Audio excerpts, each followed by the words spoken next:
IMF programme की मंजूरी के समरात डॉलर को रिवर्स गियर लग गया। इंटरबैंक में अमरीकी करेंसी की कदर में ₹1.92 की कमी हुई है। इंटरबैंक में डॉलर 220 रुपये की सतह पर ट्रेड हो रहा है। IMF प्रोग्राम की मंजूरी के बाद स्टॉक एक्सचेंज में भी तेजी आ गई है। IMF प्रोग्राम की मंजूरी के समरात नजर आना शुरू हो गए हैं और डॉलर को रिवर्स गियर लग गया है और रुपया तगड़ा होता नजर आ रहा है। इंटरबैंक में अमरीकी करेंसी की कदर में ₹1.92 की कमी हुई है। इंटरबैंक में डॉलर 220 रुपये की सतह पर ट्रेड हो रहा है। इसी पर बात करेंगे। नुमाइंदा दुनिया न्यूज़ तारिक गौरी हमारे साथ मौजूद हैं। तारिक, बताइएगा, IMF कर्ज प्रोग्राम तो बहाल हो गया है, स्टॉक मार्केट की सूरत हाल क्या है आज? देखिए, काफ़ी अरसे से इस खबर का इंतज़ार था और ये ख़बर बहरहाल अब कल आ चुकी है, जो कि मईशत के लिए पॉजिटिव ख़बर है। ये रकम अगर देखी जाए तो इतनी ज़्यादा नहीं जितनी पाकिस्तान की डिमांड है। पाकिस्तान की इस पूरे फिस्कल ईयर में डिमांड है वो $32 बिलियन से लेकर $34 बिलियन के दरमियान है। अब इस पूरी चीज़ को अगर देखा जाए तो जो ज़रूरत जिस चीज़ की है वो यही थी कि IMF प्रोग्राम की under the umbrella of IMF कोई भी कंट्री होता है तो उस पर कॉन्फिडेंस बहाल हो जाता है, जिसमें जो दीगर डोनर्स हैं, जिसमें वर्ल्ड बैंक है, एशियन डेवलपमेंट बैंक है, इस्लामिक डेवलपमेंट बैंक है, इसके साथ साथ जो है वो हमारे फ्रेंडली कंट्रीज है, जिसमें चाइना की बात करें, UAE है, सऊदी अरब है, इनकी जानिब से भी कुछ ना कुछ फ़ंड्स अब मिलना शुरू हो जाएंगे क्योंकि कॉन्फिडेंस बहाल हो जाएगा। और साथ साथ जो हमारे बॉन्ड्स की यील्ड है इंटरनेशनल मार्केट में वो भी काफ़ी हद तक गिर चुकी थी, जिसमें अब इजाफा होता हुआ नज़र आएगा और नेक्स्ट बॉन्ड की जो हम सेल करेंगे वो भी हमें अच्छे प्राइस पे हम सेल कर सकते हैं। तो ये सबसे बड़ी चीज़ है जो कि IMF प्रोग्राम में आने के बाद पाकिस्तान को मिली। और आज मार्केट में हमने देखा कि 500 पॉइंट से ज़्यादा का इजाफा हुआ और रुपए की कदर में भी इजाफा हुआ। बहरहाल इन तमाम चीज़ों पर बात करने के लिए इस वक्त हमारे साथ मौजूद है माहिर माशियात शहरियार भट्ट साहब। इनसे जानते हैं कि आइंदा आने वाले दिनों में वो रुपए को कहाँ पर देखने और स्टॉक मार्केट की सूरत हाल पर वो अपना क्या कमेंट देते हैं। अस्सलाम वालेकुम शहरियार, ये बताएँ कि पाकिस्तान एक्सचेंज में भी आज इब्तदा में जो है तेज़ी देखी गई और साथ साथ जो हमने देखा कि रुपया भी मुस्तहकम होता हुआ नज़र आया। तो आप फ्यूचर क्या देख रहे हैं और इसकी वजूहात, बड़ी वजूहात क्या बनी? देखिए, IMF का जो प्रोग्राम में जाना बहुत ही ज़्यादा एक पॉजिटिव डेवलपमेंट है और आपने देखा कि सुबह मार्केट ने इसको वेलकम किया। 500 से ज़ायद पॉइंट का इजाफा हमने मार्केट में देखा था, फिर हमारा रुपया भी मुस्तहकम हो रहा है। तो ओवरऑल ये एक अच्छी खबर है। अब हम सेकंड फेज़ की तरफ जाएंगे। फेज़ से हमने IMF का प्रोग्राम कंप्लीट किया। अब सेकंड फेज़ में जो भी चीज़ें हमारी इकॉनमी में दरपेश हैं, क्योंकि काफ़ी हुमालिया जैसे चैलेंजेस हैं, अभी करंट अकाउंट डेफिसिट को आपने कंट्रोल करना है। फिर इसके साथ साथ जैसा सैलाब के बाद हमने काफ़ी चीज़ें अब बाहर से इम्पोर्ट भी फूड आइटम्स करने हैं, खासतौर पर आलू टमाटर हमने ईरान से या फिर इंडिया से हमने इम्पोर्ट करने, उसके लिए हमें इजाफी डॉलर चाहिए, कॉटन के लिए इजाफी डॉलर चाहिए। इन सारी चीज़ों को हमने अब एडजस्टमेंट करना है। अब हमारी मार्केट्स ने इनको देखते हुए रिएक्ट करना है। अब हमारी जो नियर टर्म में हमें लग रहा है पाकिस्तान स्टॉक मार्केट एक रेंज बाउंड एक्टिविटीज़ दिखाएगी, बिटवीन 42,000 टू 43,000 इंडेक्स के दरमियान ही बाजार मूव करती रहेगी। इस दौरान जो कुछ स्पेसिफिक स्टॉक्स हैं, मार्केट आइटम टू आइटम चलेगी। जैसा से आप देख रहे हैं आने वाले दिनों में हमारी ग्रोथ डाउन साइड पर जाने वाली लग रही है। Auto sector already down side के ऊपर है, तो इस कुछ सेक्टर में हम सेलिंग देख रहे हैं, कुछ सेक्टर जिनको पॉजिटिव होंगे आने वाले दिनों में, उनमें हम अच्छी एक्टिविटी एक्सपेक्ट कर रहे हैं। बहुत शुक्रिया शहरियार भट्ट हमारे साथ मौजूद थे, जो कि बात कर रहे थे स्टॉक मार्केट के हवाले से। ख़ास तौर पर उन्होंने इकॉनमी के हवाले से ही बात की। स्टॉक मार्केट के हवाले से आइंदा आने वाले दिनों में एक और ख़बर ये भी है कि आइंदा आने वाले दिनों में हम देखेंगे कि कंस्ट्रक्शन एक्टिविटी बढ़ेगी, जिसकी वजह से जो सीमेंट सेक्टर है वो अच्छा परफॉर्म करेगा, साथ साथ स्टील सेक्टर है वो भी बेहतर परफॉर्म करेगा। तो हमें आइंदा आने वाले दिनों में मार्केट की परफॉर्मेंस भी मज़ीद बेहतर होती हुई नज़र आ सकती है। जी तारिक गौरी, बहुत शुक्रिया आपका।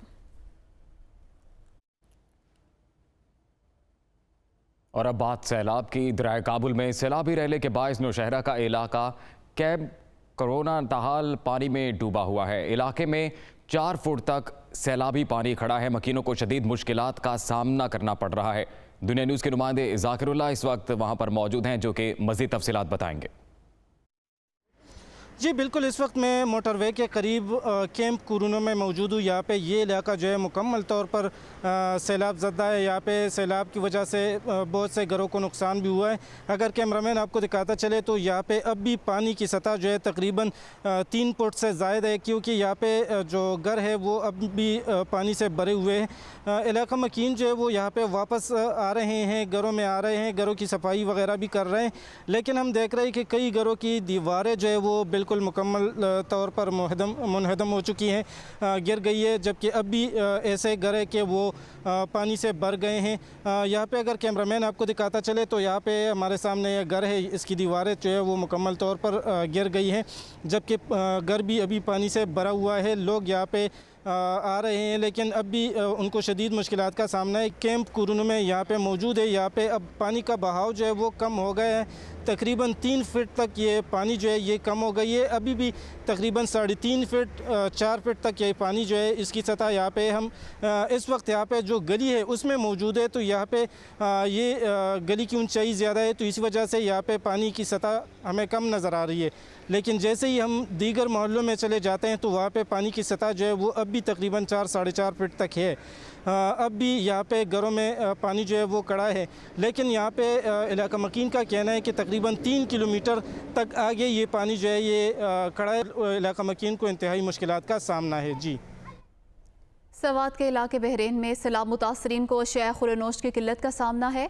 दूर दराज इलाकों के मुतासरीन मीलों दूर का सफ़र करने के बाद बहरीन में गुज़िश्ता 3 दिनों से हुकूमती इमदाद की राह तक रहे हैं। दुनिया न्यूज़ के नुमाइंदे आमिर जमील इस वक्त वहाँ पर मौजूद हैं, उनसे मज़ीद तफसीलात जानते हैं। जी बिल्कुल, सवात में हुकूमत की जानिब से मुख्तलिफ़ मकामात पर इमदादी कार्रवाइयाँ शुरू हैं, लेकिन इस वक्त मैं मौजूद हूँ बहरीन बाज़ार में। बहरीन जो है वो 2 हिस्सों में तकसीम है। दरिया का पानी जो है अपर बहरीन की तरफ जो है वहाँ तमाम बाज़ार, दुकानें और जितने भी रिहायशी मकानात थे वो उसमें बह गए हैं। मैं चाहूँगा ये लोग जो यहाँ पर मौजूद हैं इनसे हम बात कर सकें और ये जान सकें कि आया इनको किन किन चीज़ों की ज़रूरत है, ताकि हुकूमत तक अगर ये आवाज़ पहुँच सके तो इनको वो चीज़ें दस्तयाब हो सके। ये तमाम जो पब्लिक आप देख रहे हैं वहाँ अशिया खुरनोश की सख्तरीन जो सख्ती है वो है। कई दिनों से अशिया खुरनोश की सप्लाई नहीं है, लोग मैसूर बैठे हुए हैं। डीसी साहब से मेरी कल मीटिंग हुई है, स्पेशल ब्रांच साहब से मेरी मीटिंग हुई है, सबको मैंने इन्फॉर्म किया, लेकिन हेलीकॉप्टर सिर्फ कलाम की हद तक जाता है। बीच में 9 जो गाँव हैं उनके ये लोग आप देख रहे हैं 2 यूनियन कौंसिलों पर जो मुश्तमिल लोग हैं वो भूख से मर रहे हैं, अफलास से मर रहे हैं। खासकर एक साइड हमारी बड़ी शहर जो गाँव है वो बिल्कुल मैसूर है इस टाइम, वहाँ तक कोई ऐसी साहब की रसाई नहीं है। उसके अलावा पुशमाल और काला में जो लोग दरिया में बह चुके हैं, जो जेरी ज़मीन दरिया में है, इस टाइम जो झील बनी हुई है वहाँ पे बड़ी मजबूरियाँ हैं, लोगों के घर डूबे हुए हैं, गाड़ियाँ डूबी हुई है, पूरे गांव डूबे। लेकिन वहाँ तक ऐसे साहब न बल्कि वज़ीर आला और मिनिस्टरों की तो बड़ी दूर की बात है, लेकिन हमारी इंतज़ामिया भी वहाँ तक नहीं जा सकती। लोगों के साथ मरीज़ भी हैं, लेकिन उसके बावजूद यहाँ पर लोग मौजूद हैं और इस इंतज़ार में हैं कि हुकूमत की जानिब से इमदाद आए और इनकी दादरसी हो सके। जी, बहरीन के बाद कोयटा का रुख करेंगे। कोयटा के नवाही इलाकों में हालिया बारिशों से सेब के हरे भरे हो गए हैं। ज़राअत के शोबे से वाबस्ता अफराद का करोड़ों रुपए का माली नुकसान हुआ है। इसी हवाले से मज़ीद तफसीलात बताएंगे नुमाइंदा दुनिया न्यूज़ फरीदुल्लाह खान। जी, बारिश और सैलाब की वजह से कोयटा की चप्पे चप्पे पे जो तबाही दिखाई दे रही है, हर तरफ एक तबाही का मंजर है और दिल दहलाने वाले मंजर है। जहाँ लोगों के मकानात तबाह हो गए, जहाँ जो इंस्टॉलेशंस थी वो तबाह हुई, रोड चले गए, पुल बह गए पानी की नज़र। वहीं जो ज़रिया अराजी को भी शदीद नुकसान पहुँचा। उसके साथ साथ जो है बागात, जो फल से भरे हुए बागात है, सेब का सीज़न है, उनको भी शदीद नुकसान पहुँचा। लैंड स्लाइडिंग हुई, इसकी वजह जो दरख्त थे वो बहुत ज़्यादा दरख्त है, सैकड़ों दरख्त जो है इस सैलाब की नज़र हो गए। वो दरख्त, हर दरख्त में जो थे बताया ये जा रहा है तकरीबन कम से कम जो 40 से 50 कार्टन सेब उसमें थे। इसका मतलब 40 से 50 कार्टन का मतलब कम से कम उसमें 50,000 रुपये का एक दरख्त में सेब थे, और सैकड़ों इस तरह के दरख्त जो बह गए हैं और शदीद नुकसान पहुँचे हैं। यहाँ के जो ज़िम्मेदार हज़रात हैं वो परेशान हैं कि एक तरफ बारिश, उसके बाद सैलाब, और ऊपर से ये देखने में आ रहा है कि गवर्नमेंट की तरफ से अभी तक किसी किस्म कोई इकदाम नहीं किया। इस वक्त बाग के मालिक हमारे साथ मौजूद हैं, हम उनसे बात करते हैं कितना नुकसान। जी हाजी साहब, आप बताएँ कि कितना नुकसान हुआ है इसमें? नहीं तो तकरीबन 1.5 करोड़ थे, वो 1.5 करोड़ बागों का जो है। हम लोग का मकान जो है तकरीबन 4-5 मकान भी गिरा हुआ है, मकान भी गिरा हुआ है, और फल का जो तो हम लोग को फल का भी नुकसान तकरीबन 50 लाख तो फल का भी नुकसान मिला हुआ है। वो दरख्त तो जड़ से जो निकला हुआ वो तो निकला हुआ तो चला गया, फिर ज़मीन को भी नुकसान दिया हुआ है, तो हम लोग तो बड़ा नुकसान हुआ भाई। जी, इनका ये कहना है कि जो नुकसानात हुए तो करोड़ों में हुए हैं। जो फल है उनका नुकसान अपना, जो दरख्त कई साल पुराने दरख्त लगाए तो उनको नुकसान हुआ। इनके जो टूबेल है वो बीच में बह गया, कई तालाब हैं वो तमाम बह गए। लेकिन गवर्नमेंट की तरफ से अभी कोई स्टेप नहीं उठाई गया। गवर्नमेंट की तरफ कोई स्टेप उठाया जाए ताकि इनके जो नुकसान है किसी तक अजाला हो सके। जी, सैलाब की तबाहकारियाँ। चीनी सदर और वज़ीर आज़म ने पाकिस्तान में सैलाब मुतासरीन से यकजहती का इजहार किया है। सदर और वज़ीर आज़म पाकिस्तान के नाम पैगाम में चीनी सदर ने कहा कि सैलाब से निपटने के लिए चीन पाकिस्तान को हर मुमकिन मदद फराहम करेगा। पाकिस्तान की हुकूमत और अवाम मुश्तरका कोशिशों से सैलाब की तबाहकारियों पर काबू पा लेंगे।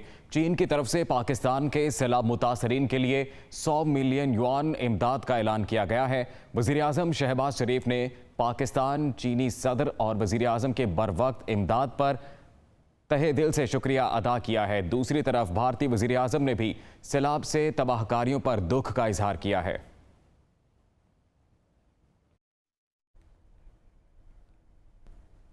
बगावत पर उकसाने का केस इस्लामाबाद की मुकामी अदालत ने शहबाज गिल की दरख्वास्त जमानत मुस्तरद कर दी। फैसला गुज़िश्ता रोज़ महफूज किया गया था। समाअत के दौरान मुलजिम शहबाज गिल के वकील ने मौक़िफ़ अपनाया कि शहबाज गिल ने बगावत के मुताल्लिक़ कभी सोचा ही नहीं। ट्रांसक्रिप्ट की मुख्तलिफ जगहों से पॉइंट्स उठाकर मुकदमा दर्ज किया गया। इस सारे बयान पर किसी जगह पर गलत फहमी हुई है। शहबाज गिल इस गलत फहमी को दूर करने पर तैयार हैं। वो माफ़ी मांगने पर भी तैयार हैं, लेकिन ये हक कैसे मिला कि मुख्तलिफ पॉइंट्स उठाकर बगावत का इल्ज़ाम लगा दिया जाए। पीटीआई रहनुमा शहबाज गिल को 9 अगस्त को गिरफ्तार किया गया था। उन पर बगावत पर उकसाने का इल्ज़ाम आयद है। दूसरी जानिब इलेक्शन कमीशन ने तौहीन के केस में तहरीक इंसाफ के चेयरमैन इमरान खान के वकील को जवाब जमा कराने के लिए 1 हफ्ते का वक्त दे दिया है। मेंबर निसार दुरानी की सरबराही में 4 रुकनी कमीशन ने इमरान खान के खिलाफ तौहीन इलेक्शन कमीशन केस की समाअत की। इमरान खान के वकील अली बुखारी पेश हुए और इस्तदा की कि जवाब जमा कराने के लिए वक्त दें। इल्ज़ामात की कॉपी अभी फराहम नहीं की गई। उन्हें फ़ोन पर इस केस के बारे में बताया गया, जिस पर मेंबर इलेक्शन कमीशन ने कहा कि 19 अगस्त को नोटिस किया गया कि और आज 30 अगस्त है। तौहीन अदालत केस में क्या जवाब जमा कराना है, आपको शो कॉज नोटिस करके तारीख दे देते हैं।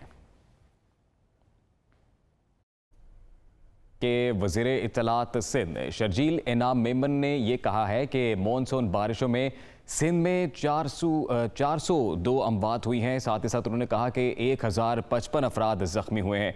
सूबाई वज़ीर इत्तलात शर्जील इनाम मेमन की जानिब से कहा गया कि 2010 के सैलाब ने दरियाए सिंध के दाएं किनारे, जबकि 2011 की बारिशों ने सिंध के बाएं किनारे को मुतासर किया था।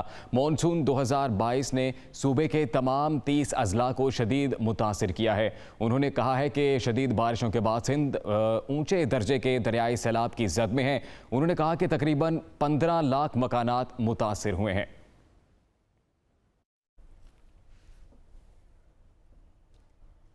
मुल्क में सैलाब की तबाहकारियां जारी, बहुत से लोग अपना घर छोड़ने पर मजबूर। ऐसे में शहर इक़्तिदार के शहरियों ने अपने सैलाब से मुतासरा भाइयों की मदद करने की ठान ली। हमारी नुमाइंदा इस्मा शौकत इस वक्त एक मस्जिद के बाहर मौजूद हैं, जहां पर इस्लामाबाद का सबसे बड़ा सैलाब कैंप लगाया गया है। जी बिल्कुल, मुल्क भर में सैलाब की तबाहकारियाँ जारी हैं। बहुत से ऐसे लोग हैं जो वो दरबदर हो चुके हैं, खाने पीने की अशिया उन लोगों के पास नहीं है। इस वक्त मैं इस्लामाबाद की मस्जिद रहमतुल आलमीन के बाहर मौजूद हूँ और यहाँ पर इस्लामाबाद का सबसे बड़ा सैलाब कैंप जो है, रिलीफ कैंप लगाया गया है। मुझे आप बताइएगा कि यहाँ पर क्या क्या चीज़ें जो हैं वो लाई जा रही हैं। ये एक मस्जिद जो है वो मरकज़ बनी है और अल्हम्दुलिल्लाह यहाँ पे सिर्फ 1 हफ़्ते में 2 किलो चावल तहरीक शुरू हुई। सादा सी तहरीक थी कि हर बंदा यहाँ पर 2 किलो चावल पहुँचा दे, हर नमाजी पहुंचा दे। और इतना चावल जमा हुआ है कि 30,000 किलो चावल इस मस्जिद से, 1 लाख किलो चावल दूसरी से मसाजिद से जमा होकर वहाँ पे चल पड़ा है। ये अल्लाह की रहमत है कि मस्जिद की बरकत से सुई से लेकर घरों के कपड़े और फानूस तक सब कुछ आ रहा है। कपड़े, जूते, दवाइयाँ, शानदार कपड़े, बेहतरीन खाने की चीज़ें, बिस्किट, टॉफ़ियाँ, जो आप कह सकते हैं लोग दे रहे हैं। उनका सब कुछ बर्बाद हुआ है, यहाँ पे लोग सब कुछ दे रहे हैं। छोटे बच्चे भी किसी से कम नहीं है।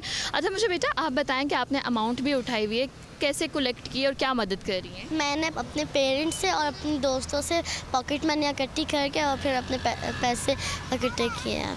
बिल्कुल यही जज्बा देखने वाला है कि चाहे वो बच्चे हों, बड़े हों, ख़वातीन हों, तमाम लोग जो हैं वो यहाँ पर आ रहे हैं, यहाँ पर मदद करने के लिए तैयार हैं। तो ये कहा जा सकता है कि पाकिस्तानी अवाम जो है उन सैलाब ज़दगान भाइयों के साथ हर दम जो है वो हर तरह से खड़ी हुई है। जी, सैलाब से मुतासरा इलाकों में खैमों और तरपालों की कमी के बाद ख़रीदारों ने लाहौर का रुख कर लिया। तलब बढ़ने पर कीमतों में 30 से 40% तक इजाफा हो गया। ज़िला हुकूमत ने मुनाफाखोरों के खिलाफ क्रैकडाउन का फैसला किया है। सुहेल कैसर की रिपोर्ट देखिए। कहते हैं कि मुसीबत कभी तनहा नहीं आती। अब जो सैलाब ने मुल्क के मुतअद्दिद इलाकों में तबाही मचा रखी है, तो इसका एक नतीजा मुख्तलिफ अशिया की कीमतों में इजाफे की सूरत में भी सामने आ रहा है। यही सूरत हाल खैमों और तरपालों के हवाले से भी दिखाई दे रही है। सैलाब ज़दगान की ज़रूरत की इस बुनियादी चीज़ के निर्खों में 30 से 40% तक का इजाफा कर दिया गया है। मैं बुनेर से आया हूँ स्वात के मुतासरीन के मदद के लिए, और अब यहाँ से हम 100 टेंट ले रहे। हम लोग फ्लड अफेक्टेड एरिया जो राजनपुर है और डीजी खान है, वहाँ पर अफेक्टेड लोगों की हेल्प कर रहे हैं। तो यहाँ पर जब आए हैं तो रेट्स जो है ना वो टोटली डबल हुए हुए हैं। जो टेंट 4000 का था वो 7000 का मिल रहा है। तरपाल भी कदरे महंगी है, यहाँ पे उल्टी गंगा बह रही है। सूरत हाल ये है कि सैलाब से पहले जो खैमा 5500 रुपये में फ़रोख्त हो रहा था, अब उसकी कीमत 8500 रुपये तक जा पहुँची है। 4500 का खैमा 7000 और 3200 का खैमा 5000 रुपये में फ़रोख्त हो रहा है। यही सूरत हाल तरपालों के निर्खों के हवाले से भी देखने में आ रही है, जिस पर ज़िला इंतज़ामिया भी मुतहर्रक हो गई है। टेंट्स की डिमांड इस वक्त कई गुना बढ़ चुकी है, तो हम उस पर बिल्कुल आज हमारा यहाँ डिप्टी कमिश्नर ऑफिस में हमने एक रिलीफ कैंप का जो सेल है वो यहाँ पर कायम किया है, जिसमें हमने एक हेल्पलाइन नंबर भी दिया है। अगर इस हवाले से कोई कंप्लेंट आती है तो हम इंशाल्लाह उसके खिलाफ एक्शन लेंगे। इस सूरत हाल को बिलाशुबा अफसोसनाक ही करार दिया जा सकता है। ये एजाज़ भी हमें ही हासिल है कि मौका चाहे खुशी का हो या गम का, हम हर तरह के मौके से भरपूर तौर पर फ़ायदा उठाने का हुनर बहुत अच्छे से सीख चुके हैं, और इसके मज़ाहिर इन दिनों भी देखने में आ रहे हैं। कैमरामैन मोहम्मद सुलेमान के साथ सुहेल कैसर, दुनिया न्यूज़, लाहौर।